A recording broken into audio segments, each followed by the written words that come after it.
I am personally very excited to have Lexi come speak today. Some of you may have seen my LinkedIn post a couple days ago, but I have to credit Lexi for encouraging me to be a chief of staff. Without her as my manager at AngelList and being somebody who is also kind of that glue, so that special projects person, I would not have gone down the path of being a chief of staff.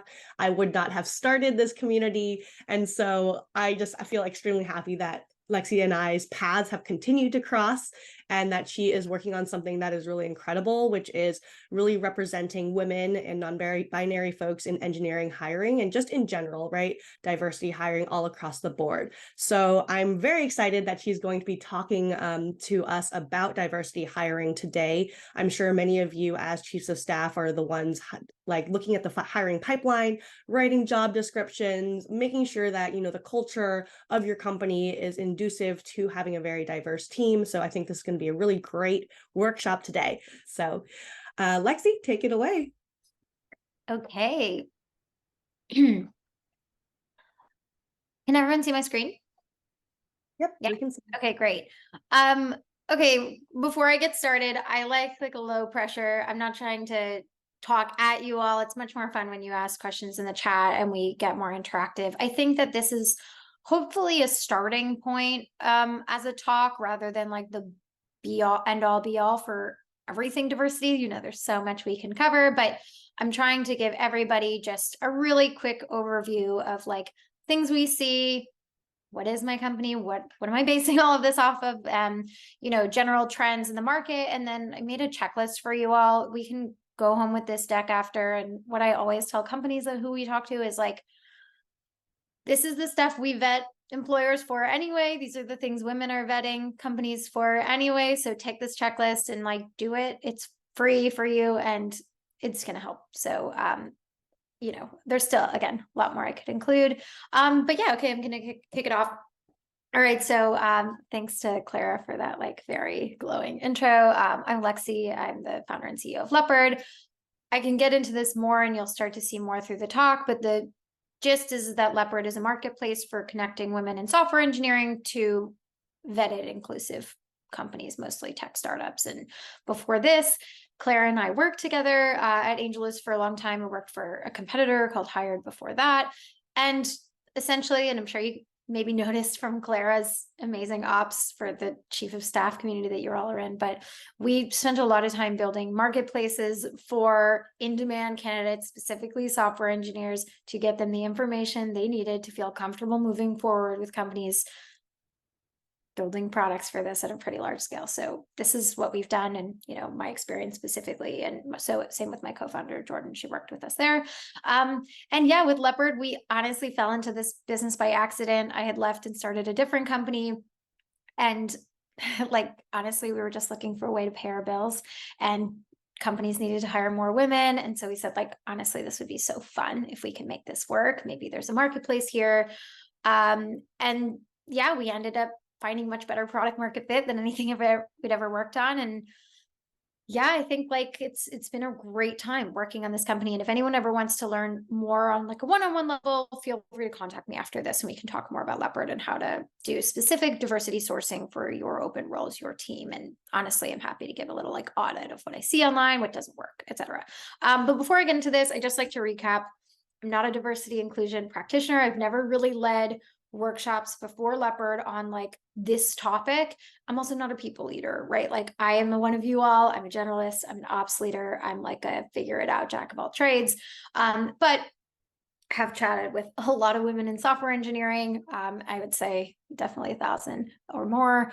We've worked with 250 companies on hiring and we built $1 million over that bootstrap business, especially in an economy that's sort of funky. And so I think that gives us a bit of credit to talk about this.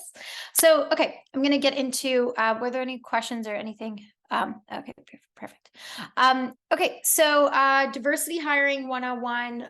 This is going to be very, very, very basic. There's a lot we can talk about beyond this, but the gist is trying is great, right? Trying is great. There's a lot, what women in our network are vetting out is people who don't care, people who don't try. And I'll give you all some examples of what that looks like on phone screens. But people get nervous when they talk to us. They're like, oh, our diversity is not where we wanted it to be yet. That's fine. We're starting with the bar low, and just know that the theme of this talk is transparency and being able to share where you're at.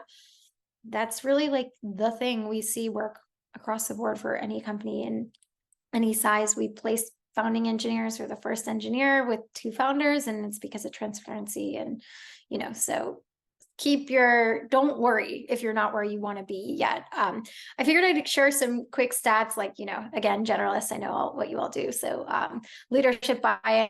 And I think there's a lot of like kind of general stats out there about diversity, like that are just hard to back up. It's like, oh, diversity increases revenue and increases innovation. Like, I think these are good stats, especially when it comes to our business and women in software engineering. But also, I think these like VC firms are always a good source. But, founding teams with women have outperformed their all male teams by a lot in terms of creating value. It's just, I'm happy to share this longer report, but I think this is a good one. It's just founding teams specifically. I think it like gets around this question a lot of people have, which is like, oh, can they really handle the early stage environment and all these other terrible things people say, which are on a future slide. Yeah. And then I think you all know this, right? You're here, I assume but all things job searching, all things culture are trending towards diversity. Candidates are, employees are looking for it in their org. They're wanting their company to do more. Candidates are looking for it when they search for jobs. Again, these are all good stats to just forward to your CEO as proof that this is important. And then, I think like it's always fun to start off with like a little bit funny, right? Again, these are all great things to say if you're considering exploring adding diversity initiatives in your company, and people are like, really? I want my team to be more diverse. That's it. I value it. It's all good, right? The things that we're vetting out are generally like kind of yucky.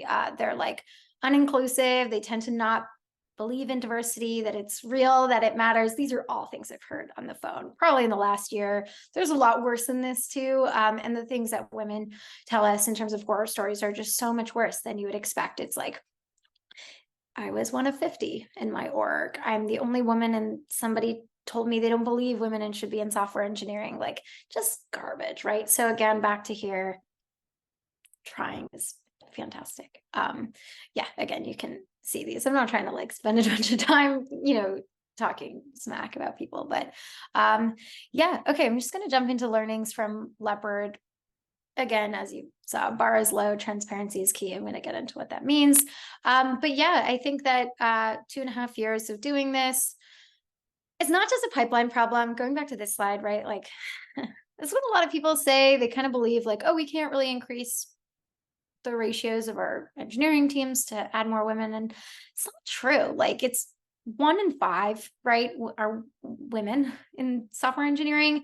Obviously, it gets a little bit lower when senior software engineers are what you're looking at, right? There's a lot of bootcamp graduates who are coming out, every year, but this is trending. This is trending in the right direction. There's really no reason people can't get more women into the funnel. Obviously, they're not going to come to your job at the same rate.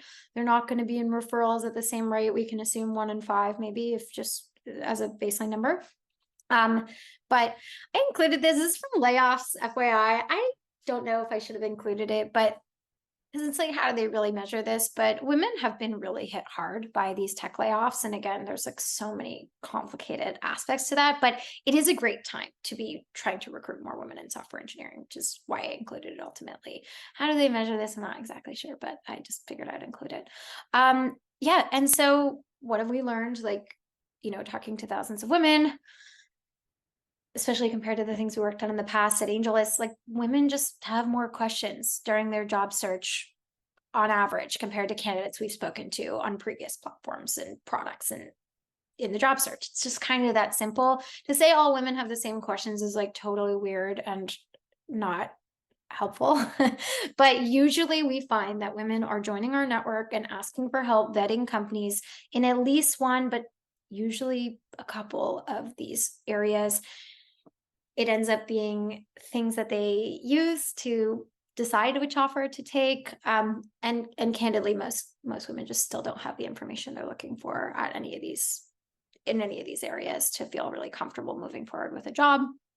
And so that's what we do, is we help women get the information they need at any given point of their job search. It can be through companies through Leopard, it can be companies outside of Leopard, but we'll take their preferences in and just get a really clear picture of what they're looking for, and then help them get all this information. If it's a company we work with, we can help them get, obviously a lot of this, but we can also kind of do our own digging on Glassdoor and try to figure out, LinkedIn, just like right this one, you can just go look at managers and double click and see what their past experience is, right? There's a lot of research. There's a lot of back channeling to this, right? Like, how do we figure out this one? That's not really going to be something that's easy to find online. And so we're helping women get as much of this as they can through the interview process so that they feel really comfortable making a decision and moving forward. And then, yeah, these are just some common requests. I'll get more into like the transparency checklist, how to actually get ahead of these common requests, common questions. We also post a lot of stuff on our blog. And I posted on LinkedIn, just like examples of language you can add to your job descriptions, really tangible ways you can put small programs or initiatives in place to get ahead of these questions. But I just want to pause here. And if anybody has questions in the chat, again, there's a lot more I can cover, but otherwise I'm going to get into our checklist and the ways that you can be more transparent online to get ahead of these questions that women have. Any questions? Feel free to throw things into the chat, or if you want to use the raise hand function. So we'll give everybody like, a little bit of time if you have a question at this point in the presentation. Yeah, Lexi, I guess my question for you around this is that when companies are coming to you and they're like, okay, we know we have a problem, right? And I'm guessing companies that are coming to you, they kind of realize, and that's why they're like, okay, we need to build up our team in a way that represents the world a little bit more.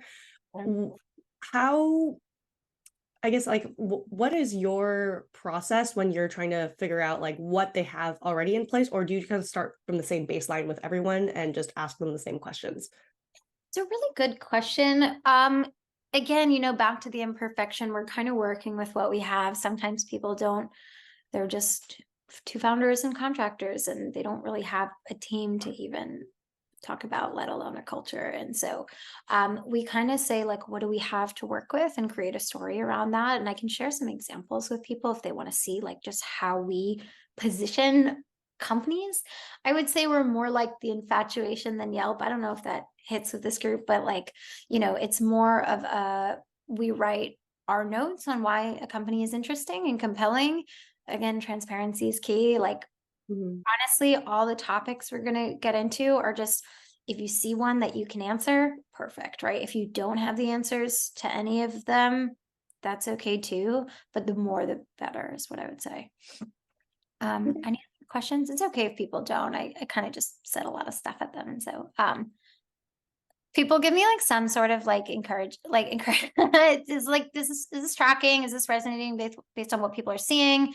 Before I get into this checklist, like say something in the chat, so I'm not talking to a wall. I'm seeing nod. Yes. Great. Okay, thank you all. Yes, okay. It's like yeah, okay, cool. Yeah, for sure. And again, that's why I'm like, we can come back and workshop this. Me saying like low bar is clearly not thank you, James, for the encouragement. Right, there's so much more we can do. I like did this deck in like a bunch of different ways. Thank you, Hazel, my team. And so there's so many different things we could do. I have a list of like 100 policies people can put in place. I have like language, we can do job audits. Like, I'm all happy to come back at any time and try a bunch of different stuff to help people. But I just figured I would start really like, straightforward, the stuff we look at all the time with companies. Okay, so I think people are going to like this. I made a checklist. Everybody, Claire, you were saying something about this, right? You were like, everybody needs this. Can you say that again, what you were saying before? Yeah, absolutely. I was going to say like a transparency checklist, like, yes, obviously, with the audience that Lexi usually works with, which are women, non-binary folks, people who are underrepresented in the engineering space. This is a lot of what they ask about, right? Because they want to know. But in general, especially for our folks who are aspiring chiefs of staff or people who are looking for their next job, you should be taking this list and using it to do due diligence with your companies as well. I know a lot of folks will ask me, like, oh, how do I know if this company is right for me? And this does not only apply to engineers, right? All of this is important, whether it's the metrics, whether it's the culture, whether it's the work-life balance, DEI, like all of this is important for any candidate across the board. So just because, Lexi specializes in engineering talent, in this particular venture, doesn't mean that this is not applicable just across the board. So I just wanted to kind of call that out and really say, like, if you're on the market for a new job, like, take this checklist for you and make sure you can answer every single one of these questions. And if they don't have it already, publicly on their job description or their website, like, these are the things that you can be asking in an interview to make sure that it's the right fit for you. Love that. Yeah, and I think, like, I don't know if this tracks for you, Clara, but we worked on AngelList for a long time. The AngelList jobs platform was very early in transparency for startups, right? Like 6, 8 years ago, you couldn't tell if a startup had 3 employees and $10 million, or 3 employees and everybody still had a job and they had no product, right? And so we were pretty early on that. And, like, I would say the product was very much this stuff early, right? This is always tricky, right? These are much more things, honestly, like, we've sort of evolved and experimented with, but again, all of it is a work in progress. There's new ones that come up all the time that candidates are asking for, right? Like, burn became a much bigger conversation in the past year than funding, right? Like, so it's always changing, and that's why I can kind of keep sharing. But this is where I would say we're at September 7th, 2023. Okay, I'm going to get into this again. Checklist, come back to it at any time. I tried to just break down each of these into a specific area or, like, set of questions you can go get answered. And so we're starting with what we do, right? Again, this is stuff that we all probably cover on phone screens and the team already does, but I tried to include a couple that just are a little bit more specific. Like you said, sorry, really quick, you may cover this in the checklist. I'm wondering, how, as a new chief of staff, what are the concrete steps I can take to make sure I'm setting ourselves up so we have a diverse team as we grow? Yep. Okay, cool. I think that it's honestly just get ahead of this checklist. And then there's the distribution sourcing piece, which we can talk about after this. But yeah, if you find one in any of these, perfect. If you find 10, even better. Okay, so in terms of mission, right, there's mission statement. A lot of candidates generally in our network are like, missions are almost like too far off, like not concrete. So we try to write our own version of, like, why this matters, why is this important, what's happening in the world and in the market that this is something that is important, and who it's important to. You'll see that reflected a lot in the next few slides. But I think these are all a little bit straightforward. They're probably things that are already on your career page, but I like this one. That's usually what we end up writing the most. Product, I think that, like, in this job market today, and again, you guys are probably closer to product than some candidates in the scheme of things, but being able to talk thoughtfully about where the product's at, if you have product market fit, being really transparent around this, right? Like, I would say it's the thing we talk about most with candidates at the final stages. They have an offer or 2 offers, or trying to compare, and we just drill into this. Like, is this company finding good traction in their space? Is it a product that's working with their customer base? It's hard to tell. Like, talked to someone yesterday, she's like talking about a head of engineering role at, like, manufacturing project management for space. It's hard to tell, right? So it's kind of on you all, or on your CEO, but really on you all, if you're taking kind of initiative on this, to just get really, really transparent with this stuff. I think it makes a huge difference. And just, obviously I'm not going to share everything, but the how we work is a big theme through this. And so anything you can include here is straightforward win, I would say. This one I think people miss, right? Especially because some startups, like, don't have customers, or they're a little bit like, they're in stealth or things like that. If you have customers and they are talking about your product, or they are loving your product, that is another tip I'm always giving candidates, is, like, it's kind of connected to that product market fit thing. If people like it, that's a great sign, right? It's a great sign for the business. It's a great sign for the team. It's a great sign for retention, for renewals, like, across the board. And so when you have great things to show here. Be transparent. Candidates appreciate it. Again, some of this isn't going to be as relevant to all different businesses, but I just giving a bunch of examples, like more here is great. It doesn't have to be public on the website, but if you talk about it in calls, I think it makes it a difference for people who are just not sure if a company is going to be successful or not. I've heard crazy things. People are like, oh, they did an acquisition recently, so I think that means they're successful. No, right? Like, this is a great one to identify that they're potentially successful. That is what I would always point people to. So yeah, be transparent there. Market, I think that this is always one that people are sort of like trying to grapple with, and they don't know how to assess it. Sometimes they get advice like ask for the fundraising deck, like make sure this is a big enough market. We all know just because it's a big market doesn't mean that a company's succeeding in their market. So just like context there, right? People love context, explaining their space or your space, giving them a picture of why it's big, right? Like the space example, project manufacturing for space. This candidate kind of had to trust the company that they gave her good answers about this stuff so that it is a company that can be market dominant and that her equity is going to be worth something. So, right, like, again, you don't have to be super high level with it. I think the kind of niche stuff or insights is more useful. But again, people are wondering, is this a big enough market for my equity to be worth something? So get ahead of it. Any questions so far before I go into the next group? Is this helpful, this list? Lexi, I'm just gonna put this out there Yeah, after. Can you share a couple of job descriptions that are good that you've seen in the past? And then we'll totally. put them either in the deck or I'll link it in the resources. Because I think Absolutely. like, yes, conceptually, I totally get it. Yeah, But sometimes it's just easier to kind of see some good examples. And we can 100%. also share a couple of like AI writing tools to help you see Yeah, actually if your job description is more gender than you're even knowing, like you have, bias yep. in your writing and even your website. So we'll share those resources, but I think like, yeah, if you have a couple on hand, that would be great. Absolutely. I'll drop a bunch. Okay, cool. Love it. So, what I was going to say was there were a couple questions. Lee had a question. What should a chief of staff do with a lone champion or sponsor? How can the chief of staff support, leverage, and evolve and amplify them that advances the items in this checklist? Interesting. It's a good question. I think like, again, Claire, you make a good point, like job description, like how do you fit all of this in? And I think that honestly, we like when we work with kind of main champions, like a head of engineering that's a woman who wants more women on her team, we just amplify her voice. We amplify the way she speaks about things. I have this slide coming up about like real talk. The way that people who are that champion speak is often very attractive to other candidates. And so we will just like quote them in a bio and like highlight how they think, how they run teams. And so I would say amplify that person as much as you can in a blog post or do outreach with them or that. I mean, I have a lot more we can talk about if you want to kind of double click on that, if it's especially if it's engineering, but it's a really good question. Okay, I'm going to jump into the next one because I just want to cover everything.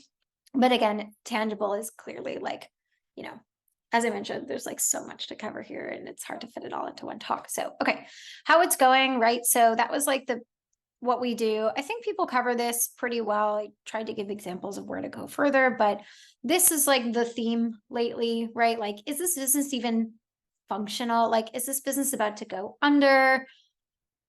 People don't really know where to start. They don't have the numbers or the context to even get to real talk and understand anything. So again, these are just all things that you can share to make candidates feel more comfortable. Yeah, I'm not going to like talk a million miles about these things. These are all probably very much in your wheelhouse. Again, not every number is necessary, but these are all good ideas. Financials, same thing. This is one of these things where like candidates will be like, okay, so somebody told me to get the cap table to take a look at it and see if this is a good opportunity. I was like, you're not going to get much from this. It's the first time you're reading this document. If there was crazy stuff on this cap table, like, then you should definitely run based on what you can tell in 5 seconds. But for the most part, it's our job or it's your job to help them make sense of all of this, right? Make sense of how the company thinks about money and spending and fundraising. And that is usually enough. Nobody's really looking for perfect numbers here. They're looking for some sort of sense of stability or safety that they're not going to lose their job in 6 months.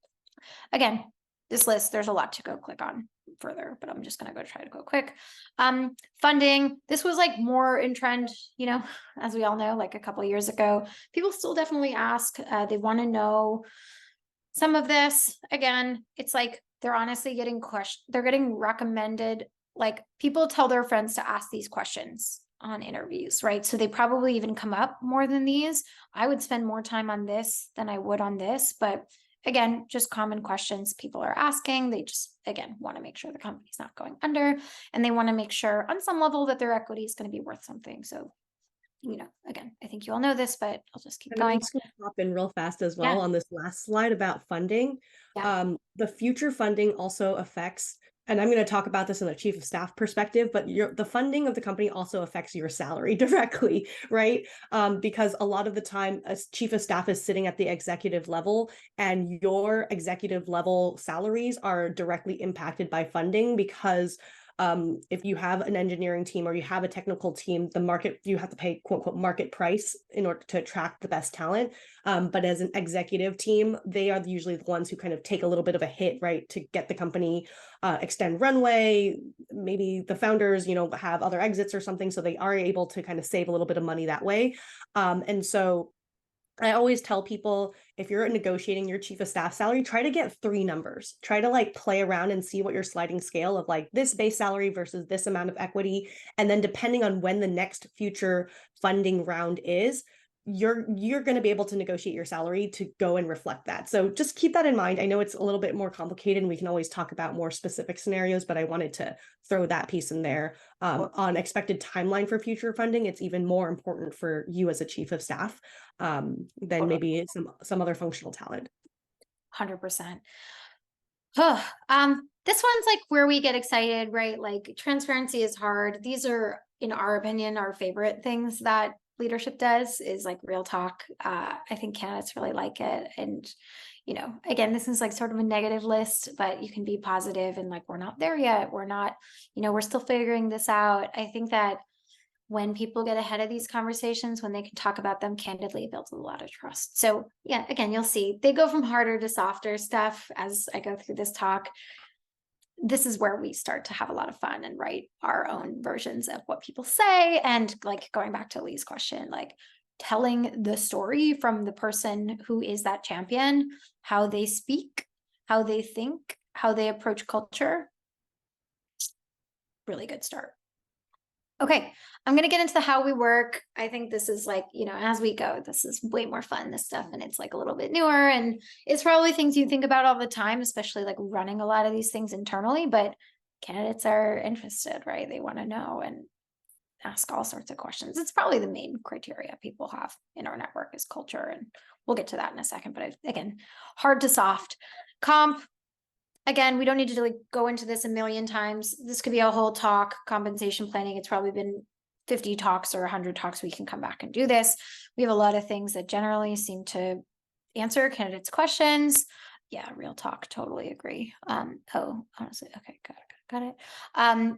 Yeah, I mean, again, I will come back and just do a whole talk on this, but I think these are all things that maybe people have heard of. I should probably like link to a blog post on how to do each of them, but yep, just going high level. Progression, same deal, right? Like there's a ton here, things that matter to people that we can do better on, all of us. But again, this is a checklist. You don't have to have all of them to be good. These are just things that people like to see. So again, we can come back and do a talk on every single one. These are like where our network gets really excited, right? Like work-life balance is so tricky and triggering to people in tech. They're like, I don't want somebody who's optimizing for work-life balance. That's a bad sign. I don't like those candidates. I'm going to vet them out. People are just looking for transparency, right? They just want to know what to expect. They want to know what they're signing up for. Again, not about perfection. It is just about transparency. And so these are all just like examples. Again, they're like not about like not working, right? It's about like, what are the core hours? Do you guys have, again, we could get into all this in another talk, but transparency, culture, same deal, right? Like really tricky one. We could talk about this for hours. How do you describe it? I added all the in-betweens, just going back to, I keep going back to your comment, Lee, but like how this person talks about how they lead, what kind of team they're building, anything like this stuff. Perfect starting point. So much here, so much here, so much here. Okay, I just want to keep going. Who we are.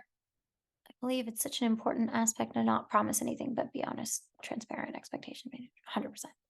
Okay, last one, who we are, team, how we hire, role fit. I did a little bit of specific stuff on how we hire related to engineering based on trends we see. Obviously, there's a lot more here on structured interviews and stuff like that. I'm sure we can come back at another point. And then this is obviously very, very basic based on the slides. In terms of team, again, a lot more you can paint a picture on the backgrounds of people and why they're impressive and what they've done. But I just stuck some stats in here if you want to give like diversity stats across the org. These are kind of the ones people are looking for the most. You know, overall, by department, by job function, middle management, senior management, take these, calculate them, put them on your website or wherever you want to put them in one page or et cetera. These are the most common requests. How we hire, again, this is like so much we could talk about here, but general trends. If anybody has questions, we can click into these further. Again, I really think like every single one of these could be a talk, but good checklist. Again, you can just do one. You don't have to do every single one. This one is like the big trend in engineering. People hate these like algo problem solving puzzle interviews. They just want to talk about real world problems. It's like the SATs, these engineering interviews. Like it's like totally separate from your real life and what you're actually doing day to day. And so, I mean, again, this is like, if this is the biggest trend we didn't expect in Leopard. We thought that culture was going to be a big piece. And yet people said, can I only do this kind of interview? I really, really, really feel frozen and scared in this kind of interview. So again, a bajillion things we could talk about. Role fit, right? I think we know this, who we need, why it's important, why it's exciting, why you'd be a great fit for this, how you fit into the team. These are things that people are worried about when they are applying. When people join our network, we say, hey, there's a lot of stuff companies are looking for that you can't see online. That is tricky. It's going to be demoralizing. You're going to be applying to jobs that you're not what they want. So we're going to do our best to help you find jobs that they want something and you're a good match for that. We're going to help you position yourself that way. So if people do nothing except for this one, I think this is like one of the biggest ways people can feel included and safe from an interview and encouraged, rather than like that generic text like, oh, we accept people of all backgrounds and like all that stuff. People like paste that. We don't like those. Like, who do you want on the team? What do you value? Why are you here? How are you going to feel like a good fit? And then, yeah, diversity, inclusion, again, every single one of these I could do a whole talk on. All of these are things we could go into in more depth. Sourcing is obviously our area of expertise. I'm putting some stuff on the blog for each of these. Again, I made a massive ChatGPT project of like every policy a startup could do to increase diversity. Clara, like sync with you after, we can find ways to share this stuff with people so they can just like have clear, tangible take-home resources. But, you know, I stick stuff into ChatGPT. Feel free to as well. Feel free to take anything on this list and say, what's an example or how can I integrate this into my company based on what's on our page? And that's always a good place to do this stuff. But yeah, I'll try to share more resources for everything. And then, yeah, that's the checklist. Take it home, use it, add one from all of it to your jobs or to your interview process or to how you all talk on the phone about your company, and it's going to make a difference for candidates. Okay, that's all. Questions. That's what we've got. And I guess, Clara, if there's any that people want more tangible resources on, if they can let you know, or write it in the chat or in the channel, and I'll just like whip up blog posts based on what people are most interested in, or do another talk. Perfect. Well, huge virtual round of applause for Lexi. Thank you so much for this. I know like this is such a deep topic, and this is not going to be the first of these topics that we're talking about, right? Like DEI, it's like there's so much. It can be in hiring. It can be, I know Lee mentioned in the chat, ERGs.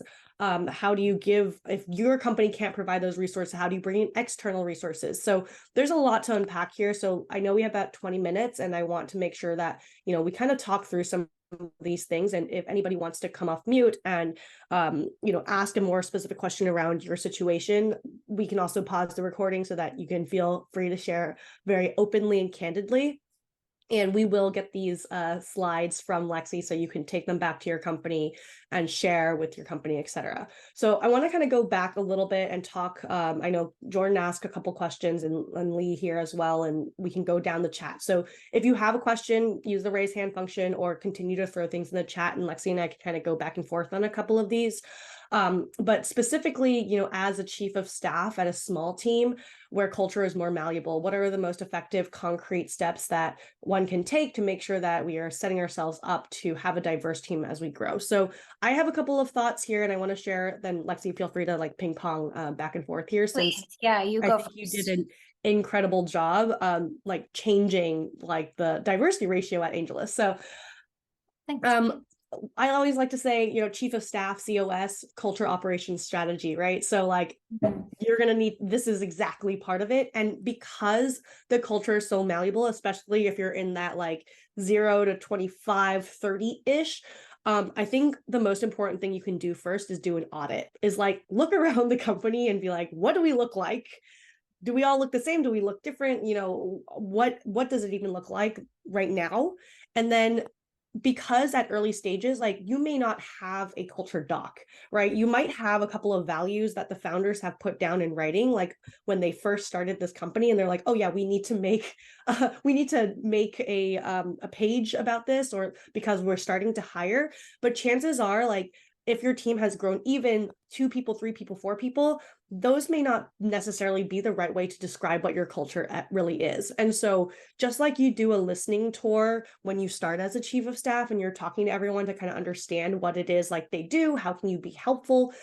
That's also a great time to also ask about like, what do you think our values are? Like, how would you describe our culture? And try to steer them away from like, no, like reading what that page is, and just have them organically tell you a bunch of stuff and write all of that down and, compile it into, you can even throw it into ChatGPT, like, what does our culture look like based off of all of this interview stuff that I've done, right? You can transcript it all out and throw it into there and see, does it really align with what's written? Because chances are your company has grown and changed. And as a chief of staff, like, I think we are very used to putting out fires, but this is a fire that you can prevent, right? Like, if you're at the point where you're like, oh my gosh, like we are so behind in our initiatives when it comes to DEI, like that's a really, really hard fire to try to put out. And chances are you're never really going to truly put it out. So this is the one that you can try to influence to like not even have that kind of disaster or like reactive reaction. You can actually proactively do it. And so I think as a chief of staff, oftentimes you are that first person when it comes to being, even though Lexi and I, we've never been HR managers, we've never been leaders in DEI, like that's never been a title, but because of our generalist background, like we have stepped into those positions. And so I would really encourage you to like take on that moniker. And if you don't feel comfortable doing it, this is a delegation that you can make happen, right? Hire someone, contract somebody. You can use all the stats that Lexi talked about like why this is important. Like there's information out there. This is not a new discovery that having diverse teams creates better thought leadership. It brings opinions into the room. It gives you more creative solutioning. So it is proven that it is necessary. And so that's what I would, suggest. Do an audit. What is it already? And then if it doesn't look like what you feel like it should be, or bring in an external party, bring in somebody like Lexi and be like, when I show you this, does it look good to you? Like, would you want to work here? Ask your friend, like, would you want to work here based off of this? And, try to get some perspectives and really be proactive about doing that. So I wanted to drop that in there as, experience from my time being a chief of staff. And then Lexi, anything else you want to add there?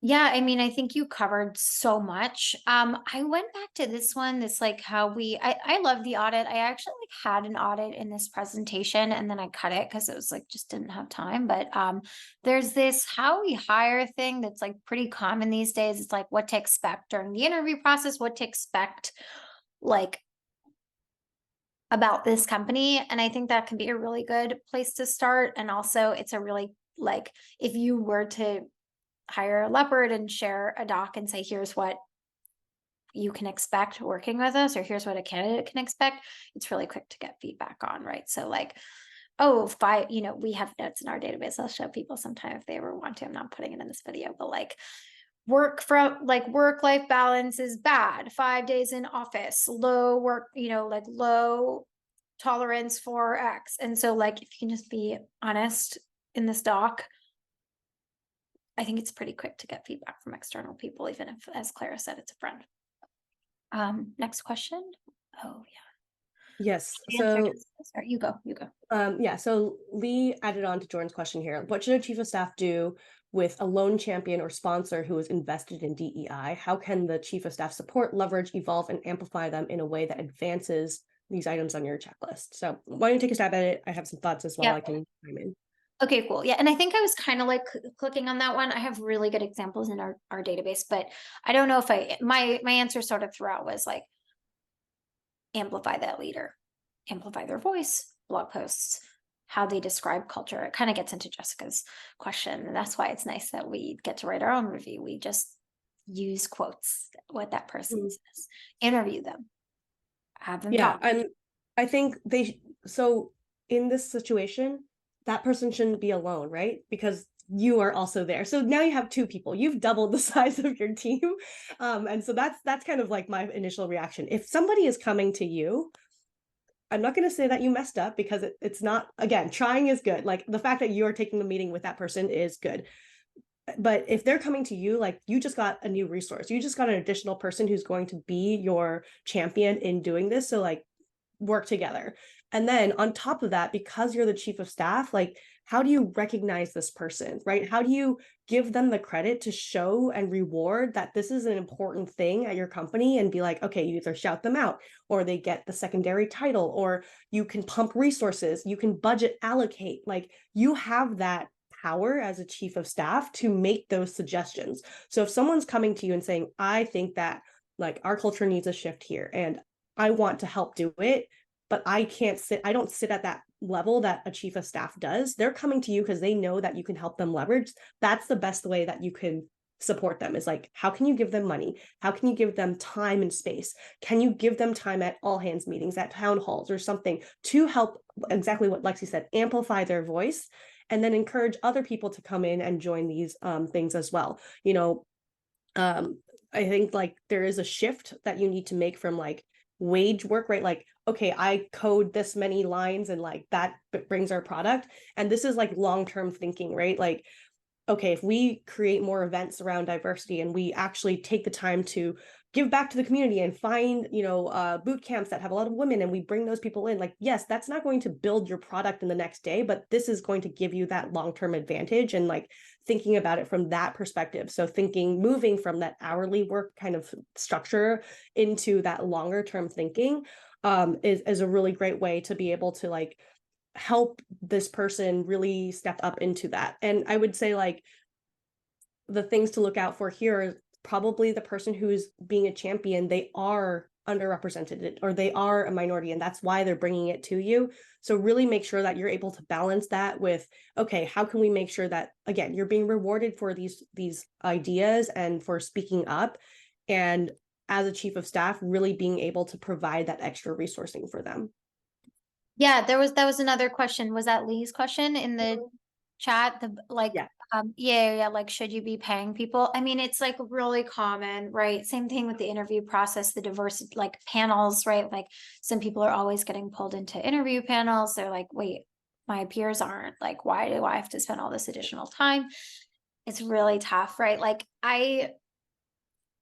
it's a really hard question. Of course, like the answer would be yes, we'd love to pay people. I kind of bring it back to this, right? It's like, okay, if this is an important part of our employer branding initiative, maybe it costs X amount to do these successfully. This is the budget for ERG support comes out of this recruiting, marketing, sourcing budget. It's kind of Mhm. a hacky answer. I should probably answer it more thoroughly, but again, I'm, also a CEO of a company that's bootstrapped, and I get that it's hard. And so that's sort of how I feel like I could be convinced maybe. But it's tricky. It's a really hard Yeah, question. I mean, same thing. Like, when it comes to this kind of work, like and because again, you have more influence over this, like build it into your leveling banding, like compensation, right? Like a lot of typical banding, like I've seen for my own companies and previously, it's like L1, L2, L3, and then M1, M2, M3, instead of like your manager leveling only being like, oh, you manage a project or you manage people, like put that into, okay, M2 means you're interviewing. And so if people are constantly being pulled into the interview process, level them up, because that's an additional responsibility, right? And if it's like, oh, leads, initiatives around the company, or something, like make sure you can add that, even if it's at the IC level, like add that into the banding process. And again, I know this is it's early stage companies, you have that kind of influence, so maybe it's a little bit easier to move the needle there. But also, like if you are holding two titles, right, you are, let's say, software engineer and you are the lead of an ERG, and you are spending time, like even if it's 1 hour a week or 5 hours a week, or you're planning an event or something like that, those things should be compensated. So like I don't know if there's a dual title, trying to figure out what exactly like that looks like, but really try to think about how you are able to compensate people for that, because it's time, and we can talk about like emotional labor that women do that we're not paid for in the workplace. Like that's an entirely different workshop that we can talk about too. And so like let's think about how we can, and I think like there's a lot to be discussed and rewritten about a lot of this, but so as chiefs of staff, like let's think about it. Oh, Thank you, amazing, Kelly. Yeah, that's amazing. I also made, just to answer Jessica's question, I actually made a survey, like an internal audit survey. And again, I didn't put it in this presentation. And so I will put it in your Slack by the end of like this week, early next week. Just, it's like, I honestly, I ChatGPT'd it. It was like, what are the things to ask people about how included they feel in the org? I don't know if it's in Kelly's doc already, but I'll send it. It's like a pretty standard checklist of like an inclusion survey. Lee has his hand up. Yes. Yeah, sorry for the kids program in the background. It's like the first day of school for little kids is 2 hours long. So yeah, I just wanted to add a call out here for the employees who are contributing to DEI work or voluntold to do the DEI work and not getting banded properly, getting compensations not in their job description. I won't say what companies they are. I've seen chiefs of staff put in that position who belong to the impacted demographic category, and they left the company because they're like, I'm a key component of this company. This very large task is not a part of my job description, and I've been voluntold to do it because I represent that category, and it's impacting my performance. I'm not being paid for it. I can see everyone else's salary, so now I know I'm doing double work but being paid less, and I'm leaving. And so you can actually lose your talent by not making your solutions consider the people who you need to contribute. Totally. I had this really fun slide of like threats, like it was, I took it out. It was like, look at all the press of people who are unhappy with the state of how your company is in terms of diversity. I'll send it to you guys after. It was like really fun and a little snarky and like, you better. But I stuck to this one, right? It's going to be really hard to convince people to care about diversity and inclusion if they talk about it this way. I would say it's going to be a really uphill battle, and you'll probably have a lot of that voluntold crap if you don't have somebody who can kind of think about it the right way. So again, I don't know you all are better at leadership influencing than I am maybe, but like, if you have this stuff, even just starting by saying, hey, this isn't how we think about this. This is, and maybe that is a good starting point to kind of change the discussion. Perfect. Jessica had a question here during an employee audit. Other than asking, how would you describe our culture? What are a couple other questions I could ask? One that comes to mind for me, what do you like about working here? That is a very, direct way of asking people, like, what are things that you like about being here? What are things that you value? Why do you like to work here, right? And, on the flip side, what are things that you don't like about working here? And I know it's hard to kind of get full transparency and honesty. That's building psychological safety from the get-go. But I think those are some good questions that you can ask. You know, how would you convince somebody to work here? What are the things that, again, what are they highlighting around their work experience and things that they feel like they are experiencing that made it compelling for them to come? Anything else that you could add there, Lexi? I think those were great tips. I think that I actually think that's like a perfect answer. But again, there's just these like straight up questions like, do you feel included here? Like, yes, do people feel included? If the answers are like, if the ratio of people who feel included is high, that's great, right? Like, you can kind of just, a lot of people lean on some of those stats, right? Like, just because the stats aren't good, or just because the stats are good on your team doesn't mean that it's an inclusive environment, but it does kind of give people some like straight up data to look at and say, okay, maybe I can kind of trust the numbers here. But again, I liked Clara's answer a lot about like how to talk about it. It's another good blog post for us. Anything else about this checklist? Sorry.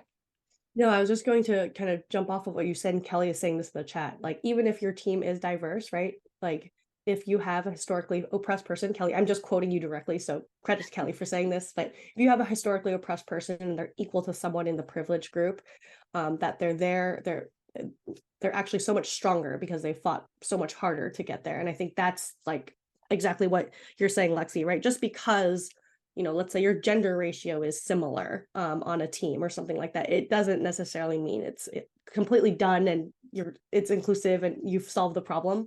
There's a lot of, again, emotional labor, a lot of things like that you don't see show up in the day-to-day work that have been accomplished in order to to get to that team structure. So things to think about here. And then Nick, I'm seeing that you're saying finding former employees on LinkedIn or online groups and asking them culture sealed questions. This, I think, Lexi, you do this, right? You do this with your company. We back channel any company that any woman asks about, whether it's a company we introduce them to or not. So we have a whisper network. Like, has anyone heard about this company or interviewed recently or know any women who used to work there? And then we'll actually go find them. So if they're like, hey, does anybody know anyone at Asana? I'm trying to understand what the culture is like for women. I don't know anyone there. We will go reach out to every woman who used to work at Asana and ask for inside info. And it's a great way to expand our network too. It's like a kind of win-win and people love it. So really good tip, Nick. Yeah, I love that. And ideally, right, you find somebody who looks like them, who comes from a similar background and they left, and you can ask them why. And if you can't find people like that, it's a flag to note. And you try to get as similar as possible. But Lexi, I'm sure you've tried to look for people at companies who've left. And it's a good sign if they haven't left, right? If they're all still at the company, then that's a great sign. But sometimes you can't even find those people, and that makes it that much harder. And it's also a really good indicator for you of whether or not that's a great fit for where you or want you can find mostly those people, which is horrifying, like when all the engineers who left are women, which has happened. Sad.